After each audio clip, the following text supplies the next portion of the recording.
అనులు మాణిక్యాలు ఇచ్చేసి ఏం చేయనవసరం లేదు. ఆ ఓదార్పు ఒక ఊపు వస్తుంది, ఒక కాన్ఫిడెన్స్ పెరుగుతుంది.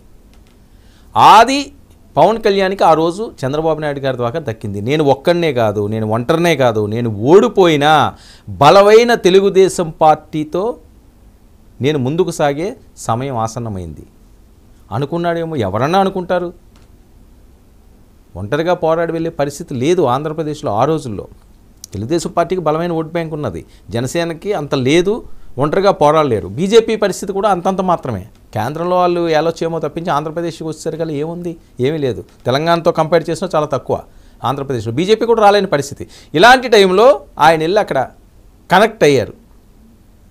మనం కలిసి వెళ్దామని ఆ రోజే అనుకున్నారు, కానీ బయటికి అది అనౌన్స్ చేయలేదు. సమయం రావాలి కదా, సమయం సందర్భం రావాలి. ఏదైనా సరే సమయం సందర్భం లేకుండా ఇష్టం వచ్చినట్లుగా ఎప్పుడు పడితే అప్పుడు చేయడానికి రాజకీయాల్లో కొన్ని వ్యూహాలు ఉంటాయి. ఆ వ్యూహం ప్రకారంగానే కలిసి వెళ్ళాలనుకున్నారు.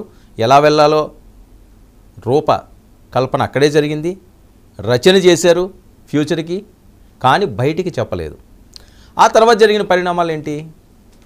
చంద్రబాబు నాయుడు గారు అరెస్ట్. ఒకసారి కలిసిన తర్వాత ఇంకా ఆగుతుందా? మరి పవన్ కళ్యాణ్ ఇబ్బంది పడి కష్టపడి ఉన్నప్పుడు చంద్రబాబు నాయుడు గారు వచ్చారు.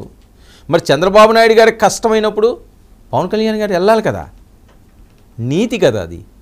నాకు కష్టం ఉన్నప్పుడు ఎవరో వచ్చి నన్ను పరామర్శించారు, నాకు బాసటగా నిలిచారు. వాళ్ళ కష్టం వచ్చినప్పుడు ఖచ్చితంగా నేను వెళ్ళకపోతే నేను మనిషిని కాదు, ఎవరైనా సరే. సో అదే జరిగింది. ములాఖత్కి వెళ్ళినప్పుడు ఇందాక మీరు చెప్పారు కదా, ములాఖత్కి వెళ్ళి నువ్వేదో చెప్పేసావు, అందుకని ఇదంతా చెప్పాల్సి వచ్చింది. మీరు పెట్టిందే కదా, కలిపిందే మీరు ఈరోజు అనుభవిస్తున్నారు. వెళ్ళారు, చంద్రబాబు నాయుడు గారిని ఆ స్టేజ్లో చూడలేకపోయాడట ఆయన ఇంటర్నల్గా కొంతమంది సర్కిల్స్తో మాట్లాడిన అంశం ఇది. చాలా బాధ అనిపించిందట. ఏంటి ఇంత సీనియరు, సరే తప్పు చేస్తే వేరే అంశం, అసలు ఏం తప్పు జరిగిందో దానికి ఎటువంటి ఆధారాలు ఉన్నాయో తెలియదు, బెయిల్ కూడా రాలేని పరిస్థితుల్లో ఉంది, ఇంత కక్ష సాధింపు చేస్తే పరిస్థితి ఏంటి? అంత సుదీర్ఘమైన రాజకీయ అనుభవం ఉన్న 40 ఏళ్ళ రాజకీయాల్లో ఉండి, పలుసార్లు ముఖ్యమంత్రిగా ఉండి, బలమైన ఓట్ బ్యాంక్ ఉండి, తెలుగుదేశం పార్టీ అధ్యక్షుడికే, జాతీయ అధ్యక్షుడికే ఆ పరిస్థితి వస్తే ఇంకెవరిని వదులుతారు? ఇది ఆయన మదిలో మెదిలిన అంశం. అది ఇంకెవరిని వదలరు వీళ్ళు. ఇంకా మొదలు పెట్టాలి, ఇంకా మనం వెయిట్ చేస్తే ఇబ్బందులు తప్పవు అని చెప్పి బయటకు వచ్చి ఆయన అనౌన్స్ చేసాడు. అది మీరు చేసిందే కదా, మీరు చేసిందా కాదా అది మీకు తెలుసు, బయటికి చెప్పలేరు అంతే. మీకు తెలీదా ఏం జరిగిందో అని? వాళ్ళు కలడానికి ప్రధాన కారణం ఎవరన్నది? ఒకటే నవ్వేటల హోటలు, రెండోది జైలు కదా, సెంట్రల్ జైలు కదా. ఈ రెండింటి దగ్గర నుంచి ఇంకేమైంది? ప్రజల్లో కూడా ఏంటిది, ఏం జరుగుతుంది, మనం అవకాశం ఇస్తే ఇంత దారుణంగా ఉంటుందా? బడి తెగించి మాట్లాడడం. ఆ రోజా గారు మాట్లాడే మాటలు మీరు చూశారు కదా, జోగి రమేష్ గారు మాట్లాడింది ఇందాక వినిపించాను. ఇంకా ఉన్నాయి సుభాషితాలు, ఇంకా చాలా ఉన్నాయి, అవి కూడా వినిపిస్తాను మీకు నేను. ఆయన మాట్లాడింది, కొడాలి నాని గారు, ఇంకా ఆయనకు అడ్డుకట్లే ఉండవు. ఏది ఎక్కడున్నారు కొడాలి నాని గారు? ఇప్పుడు ఎక్కడున్నారు, ఏం చేస్తున్నారు? రోజా గారు ఎక్కడున్నారు, ఏం చేస్తున్నారు? వల్లభనేని వంశీ గారు ఎక్కడున్నారు, ఏం చేస్తున్నారు? సమాధానాలు ఉన్నాయా వాళ్ళ నలుగురికి? వీళ్ళు నలుగురు అన్నది ఇప్పుడు మనం చూపించిన పిక్చర్స్లోనే, ఎందుకంటే చాలా లిస్ట్ ఉన్నది. ఆ లిస్ట్ అంతా తీసుకొస్తే స్క్రీన్ అంతా వాళ్ళే ఉంటారు, చెప్పలేము. అదొక పెద్ద చరిత్ర. ఇక్కడతో సరిపోవట్లేదు. ఫర్ ఎగ్జాంపుల్ ప్రధానంగా ఇప్పుడు వీళ్ళు లైన్లో ఉన్నవారు వీళ్ళు కాబట్టి వాళ్ళవే చూపించే ప్రయత్నం నేను చేస్తున్నాను. వేరే వాళ్ళ నలుగురు ఎక్కడున్నారు? జోగి రమేష్ గారు ఫోన్ కాల్స్ చెప్పాను కదా, ఫోన్స్ తీసుకుండి ఈరోజు వెళ్ళాలి. ఆయన వెళ్తారు ఖచ్చితంగా, కస్టడీ తప్పదు అని. వల్లభనేని వంశీ గారు ఆయన కనిపించట్లేదు. సో ఆయన అక్కడి నుంచి వచ్చిన తర్వాత డిసైడ్ అయ్యారు. డిసైడ్ అయిన తర్వాత జరిగిన పరిణామాలు కూడా మనం చూసాం కదా. ఎన్ని సీట్లు తీసుకోవాలి, ఎన్ని ఇవ్వాలి, అసలు జనసేన బలం ఎంత, ఇవన్నీ కూడా వస్తాయి. బీజేపీ రాలేదు మధ్యలో. బీజేపీకి చంద్రబాబు నాయుడు గారికి, మోదీ గారికి, చంద్రబాబు నాయుడు గారికి గ్యాప్ వచ్చేసింది. ఆ గ్యాప్ని ఎవరు ఫిల్ చేయాలి? ఇప్పుడు మీరు అనుకుంటున్న చేతకాని, చావలేని వ్యక్తి అన్నారు చూసారా, చేవలేదు, చేత కాదు అని. ఆ చేవలేని వ్యక్తి చేసిందే ఈరోజు మీ పతనం. పీకే పవన్ కళ్యాణ్. జోగి రమేష్ గారు మీరు మాట్లాడిన భాష కాదు అయింది.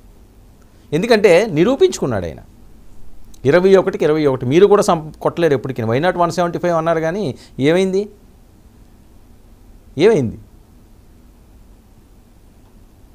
ఓవర్ కాన్ఫిడెన్స్ తలకెక్కితే తలకిందులు అయిపోద్ది, బ్రతుకే తలకిందులు అయిపోద్ది. ఇప్పుడు మీ అబ్బాయి అరెస్ట్ అయ్యి ఉన్నారు, ఇప్పుడు మీరు అరెస్ట్ కాబోతున్నారు. ఏముంది ఇంకా? తప్పు చేయని మనిషి ఉండడు, ఎక్కడో దగ్గర ఏదో రకంగా పొరపాటు జరుగుతుంది. కానీ విచ్చలవిడితనంగా రెచ్చిపోకూడదు, కావాలని రెచ్చిపోకూడదు. తెలియక పొరపాట్లు చేయడం వేరు, తెలిసి చేయడం వేరు.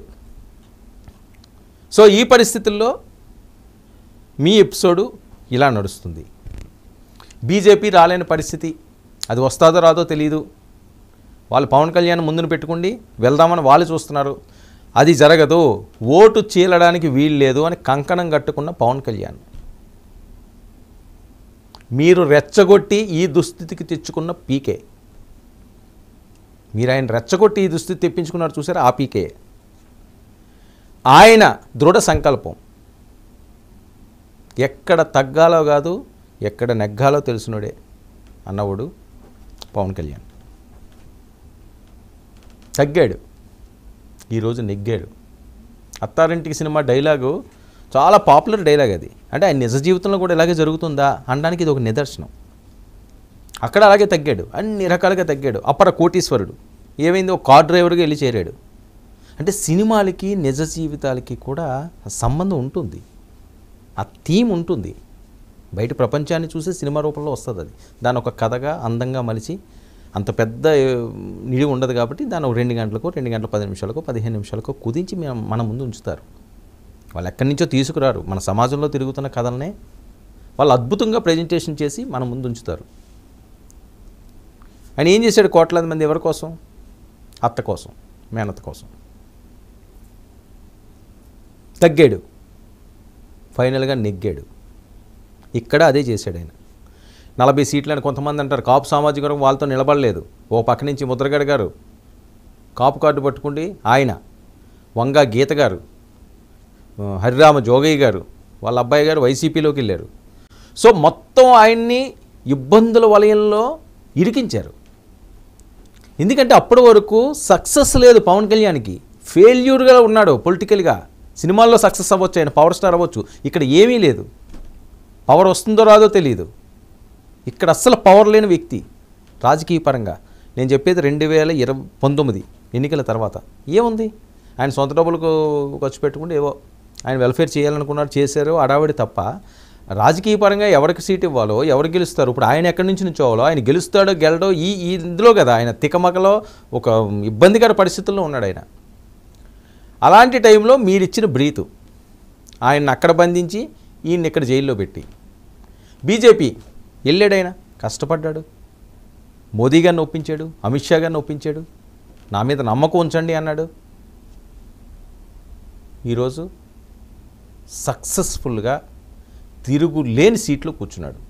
అది ఆయన ఇప్పుడు కూర్చున్న సీటు, ఉప ముఖ్యమంత్రి. తగ్గి నెగ్గించుకున్న వ్యక్తి. వాళ్ళని తీసుకొచ్చి పీకే అంటే మీరు ఇందాక చెప్పిన ఆ భాషలో ఇష్టం వచ్చినట్లుగా మాట్లాడి, ఆ లోకేష్ లోక జ్ఞానం లేని లోకేష్ అట. మరి మీరు ఎక్కడ జ్ఞానం, ఏ బోధి చెట్టు దగ్గర కూర్చుండి మరి మీరు జ్ఞానాలు సంపాదించుకుంటూ వచ్చారో జోగి రమేష్ గారు తెలియదు. కానీ ఆ రకమైన మాటలు మాట్లాడి కోరి కొని తెచ్చుకున్నది ఇదంతా కోరి కొని తెచ్చుకున్నది మీ కుటుంబానికి. వాళ్ళు ఊరుకుంటారా? ఊరుకోరు. చంద్రబాబు నాయుడు గారు ఊరుకున్నా తెలుగుదేశం పార్టీ వాళ్ళు ఊరుకుంటే పరిస్థితి లేదు. మిమ్మల్ని ఏదో విమర్శించాలనో మీ మీద టార్గెట్ చేసి మాట్లాడడం కాదండి, ఇది వాస్తవాలు. ఈరోజు మీరు పడిన ఇబ్బందులు వేరే వాళ్ళకి వెళ్ళకూడదు అని ఈరోజు తెలుగుదేశం పార్టీ, జనసేన, బీజేపీ, కూటమి పార్టీలో కూడా ఎవ్వరూ ఇష్టం వచ్చినట్లుగా విచ్చలవిడిగా చెలరేకపోతే వాళ్ళకి ఇదే అవుతుంది. మీకే కాదు, మీలాగే ఎవరు చేసినా ఇదే అవుతుందని చెప్పే ప్రయత్నం. ఏదన్నా ఒక సందర్భం వచ్చినప్పుడు లేకపోతే ఒక అంశం గురించి మనం చర్చించుకున్నప్పుడు ఒక ఎగ్జాంపుల్ చెప్పుకుంటాం, గుణపాఠం. ఎందుకు చెప్తారు? మీకు లెసన్ చెప్పినప్పుడన్నా కూడా మన చిన్నప్పటి నుంచి మన స్కూల్లో చూసాం, ఏదన్నా ఒక సందర్భం వచ్చినప్పుడు ఒక పాఠం చెప్తున్నప్పుడు దానికి ఎక్కడో దగ్గర లింక్ చెప్తారు. ఇదిగో దీని సారాంశం ఇది, ఇలా జరిగితే ఇది చేస్తే ఇది అవుతుంది అని. ఇప్పుడు అందుకనే మీకు ఇది చూపించి ప్రజలకి, వ్యూవర్స్కి